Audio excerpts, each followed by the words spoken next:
padrões básicos, né? Saneamento e esgoto. Entre as pessoas afetadas pela pobreza, 842 milhões têm crise de fome crônica, 2% da população mundial, essas coisas que a gente vê nos jornais, né? Que são resultado da falta de políticas, né, sociais voltadas para a mudança desse quadro, né, mundial. A gente não tem uma autoridade, a gente tem a ONU, a Organização das Nações Unidas, que é mais que também não está totalmente dependente dos Estados Unidos e dos países, das economias, das potências mundiais, né, que não se interessam pelo assunto ou não acham convenientes.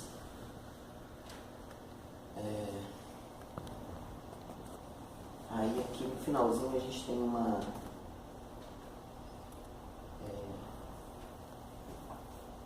dado que eu quero aprofundar um pouco mais, né? Porque a gente já entra em alguns termos que são próprios da área econômica, né? O estudo também pede aos governos de todo mundo que resgatem o objetivo do plano emprego, uma estratégia comum nas agendas macroeconômicas das décadas de 50 e 60 e abandonadas após a crise do petróleo, dos anos 70. Eu destaquei esses itens em negrito, né, para a gente tentar compreender o que significa cada um deles e tentar inserir no nosso contexto atual.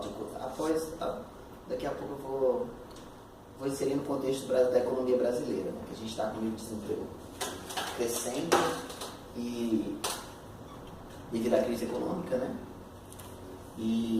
Mas também as políticas do governo que tem tomado um sentido contrário à criação de emprego e à sustentação da produtividade, da economia produtiva. Na verdade, o governo brasileiro tem adotado uma política de incentivo ao financeiro, né, ao financiamento. Consequentemente, quando a gente incentiva o financiamento, né, o financeiro, a gente desincentiva a produção. Desincentivando a produção, a gente desincentiva o trabalho, a criação de empregos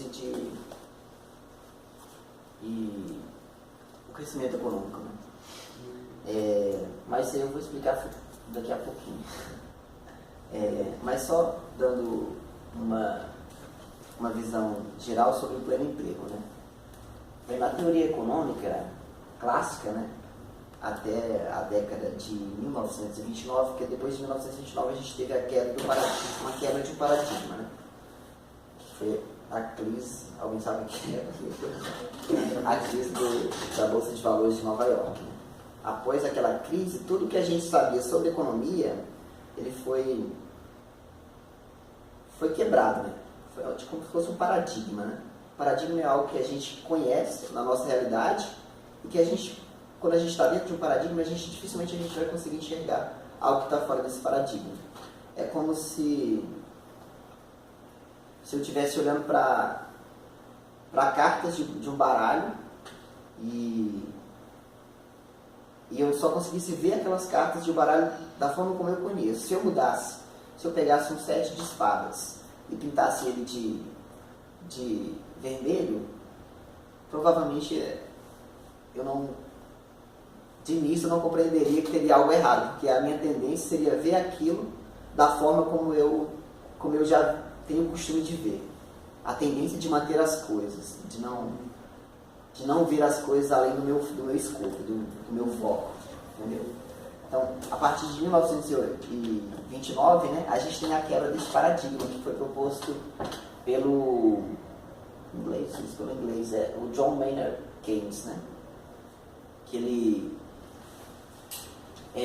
propõe uma nova forma de atuação econômica, né? Até aquela época, eles acreditavam no papel da mão invisível do mercado, que foi proposta pelo Adam Smith, né? Uhum. Que eles acreditavam que o mercado tinha uma dinâmica, e realmente ele tem uma dinâmica que ele consegue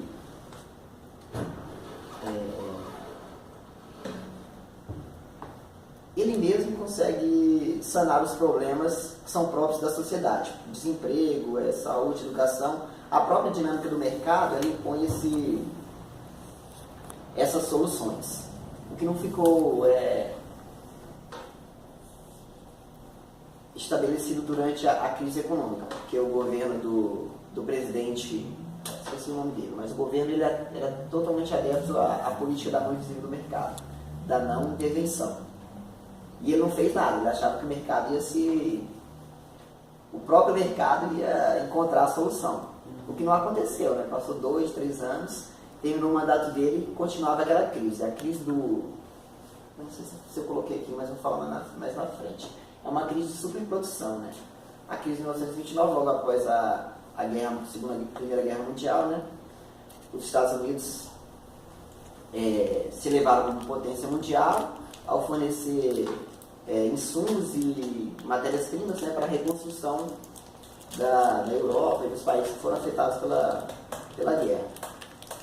Só que, ao terminar a guerra, né, a Europa passou a reduzir a demanda por produtos de exportação dos Estados Unidos, só que a economia americana ela não parou de produzir, ela continuou naquele mesmo ritmo acentuado de produção. Como resultado, os estoques ficaram lotados e as empresas passaram a demitir os funcionários, porque não havia venda, não havia procura pelos produtos, então não havia mais necessidade de produzir. Como resultado, ficou encalhado muita coisa. Teve até a queima do café,